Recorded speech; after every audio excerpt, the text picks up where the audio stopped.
We're just friends. So don't go.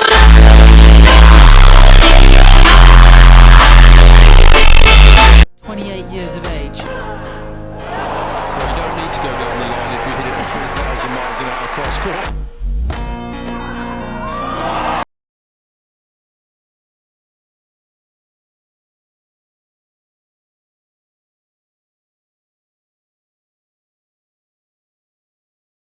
Number 3 revelation rocks tennis world as Koko Gauff suffers devastating meltdown in Perth bathroom. What is happening right now in the world of tennis is absolutely bonkers. And if you are not paying attention, you are missing out on the most dramatic 24 hours this sport has seen in years. We are talking about genuine bombshells dropping left and right, careers hanging in the balance, and one of the greatest athletes of all time casually announcing she is expanding her empire in the most beautiful way possible. Buckle up because this story has everything: tears, triumph, bathroom breakdowns, and baby announcements that have the entire internet losing their collective minds. Let's start with the news that has everyone from Hollywood to the hard courts absolutely screaming with joy. Serena Williams, the undisputed queen of tennis, the woman who has dominated the sport for over 2 decades, the mother, the businesswoman, the fashion icon, has just confirmed what tabloids have been desperately trying to verify for weeks. She is pregnant with her 3rd child. Yes, you read that correctly. Baby number 3 is officially on the way to the Williams-Zahanian household, and the announcement has sent shockwaves through social media that are still reverberating as we speak. Now, for those keeping track at home, Serena already has 2 beautiful children with her husband, Reddit co-founder Alexis Ohanian. Their daughter Olympia, born in 2017, became an instant internet sensation and has basically grown up in the public eye as tennis royalty. Then came their 2nd daughter, Adira River, born in August 2023, just months after Serena's emotional retirement from professional tennis at the US Open. And now, less than 2 years later, Serena is ready to expand the family once again. The woman simply does not believe in doing anything halfway, does she? 23 Grand Slam titles, a business empire worth hundreds of millions, and now she is going for a hat trick in the parenting department. But here's where it gets really juicy. Serena did not just drop a simple pregnancy announcement and walk away. Oh no, she went all in with the details, sharing intimate information about the baby's gender, and even revealing the name they have chosen for this newest addition to the Williams dynasty. The announcement was made through her social media channels, and within minutes, it had racked up millions of views, likes, and comments from fans, celebrities, and fellow athletes from around the globe. The name itself has become a trending topic, with people analyzing its meaning, its significance to the Williams-Zahanian family heritage, and what it might say about Serena's hopes and dreams for this child. While we will not spoil every single detail here because part of the magic is in discovering it for yourself, let's just say the name is both powerful and deeply personal, exactly what you would expect from a woman who has spent her entire life defying expectations and setting new standards. The response from the tennis community has been nothing short of overwhelming.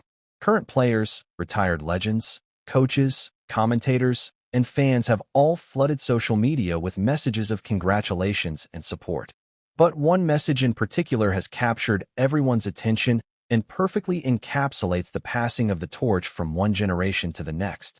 Koko Gauff, America's current tennis sensation and the player many see as Serena's natural successor, posted an emotional tribute that had people reaching for tissues.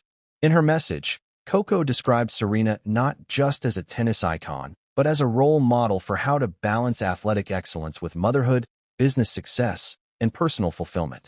She talked about how Serena's journey through pregnancy and motherhood, while maintaining her competitive edge, had inspired an entire generation of female athletes to believe they could have it all. The post was raw, genuine, and deeply moving, showing the profound respect and admiration that exists between these 2 champions despite their age difference.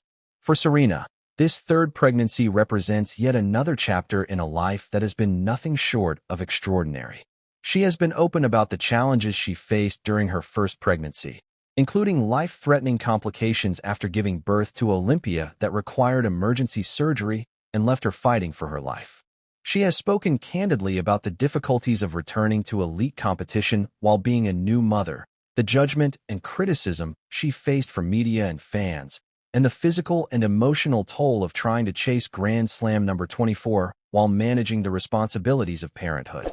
With her second pregnancy, she made the deliberate choice to step away from professional tennis first, announcing her retirement, and then, just weeks later, revealing she was expecting again.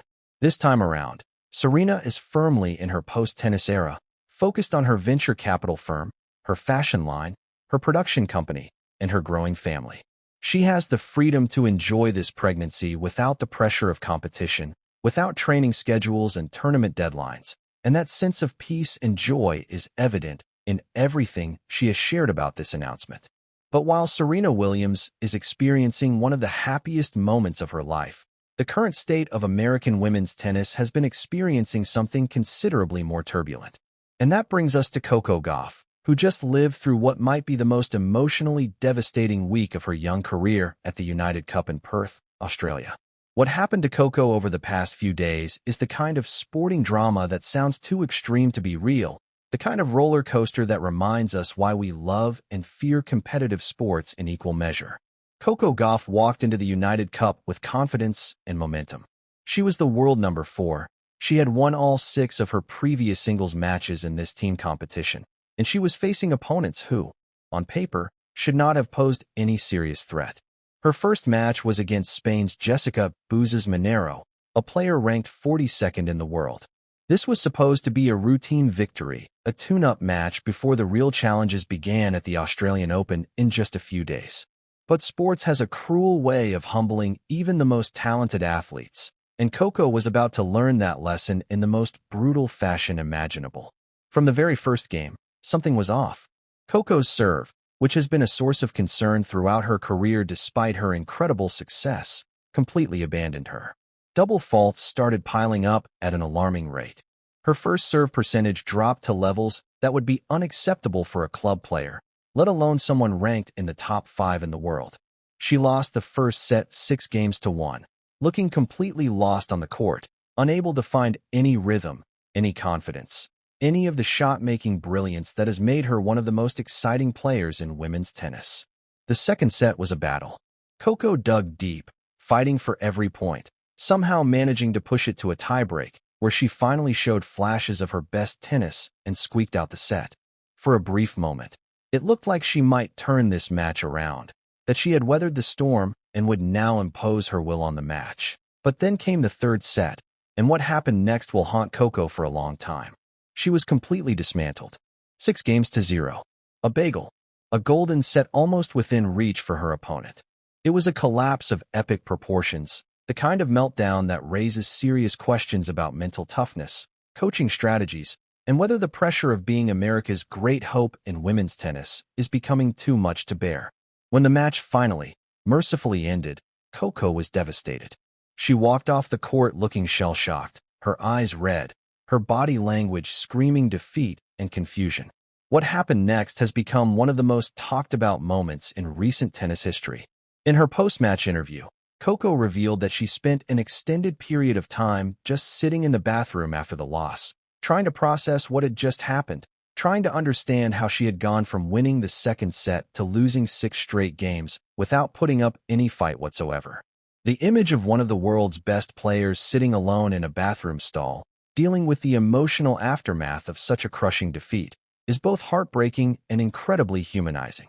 It reminds us that these athletes, despite their extraordinary talents and achievements, are still young people dealing with enormous pressure and expectations. But here is where Koko Gauff showed exactly why she is considered not just a talented player, but a true champion. The United Cup is a team competition, which meant her day was not over. While she was dealing with her personal crisis in that bathroom, her teammate Taylor Fritz was out on the court fighting his own battle against Spain's Jaume Munar. Fritz was playing through what appeared to be a significant knee injury, grimacing and clutching his leg between points, but refusing to give up. The match went over 3 hours, with Fritz somehow saving match points in a third-set tiebreak despite looking like he could barely move. When he finally secured victory, 7-6, 3-6, 7-6, he had kept American hopes alive and given Koko another chance. That chance came in the form of mixed doubles, where Koko was scheduled to play alongside Christian Harrison. Think about the mental strength required in that moment. You have just suffered one of the worst losses of your career. You are questioning everything about your game. You have been crying in a bathroom, and now you have to walk back onto that same court with the entire weight of your country's tournament hopes resting on your shoulders. Most players would crumble under that pressure. Most players would still be mentally destroyed from the singles loss. But Koko Gauff is not most players. She and Harrison came out and absolutely dominated their mixed doubles match, winning 7-6, 6-0, and securing the quarterfinal spot for Team USA. The transformation was remarkable. The same player who could not win a single game in the third set of her singles match just hours earlier was now playing with confidence, aggression, and joy. She was smiling, encouraging her partner, celebrating points with genuine enthusiasm.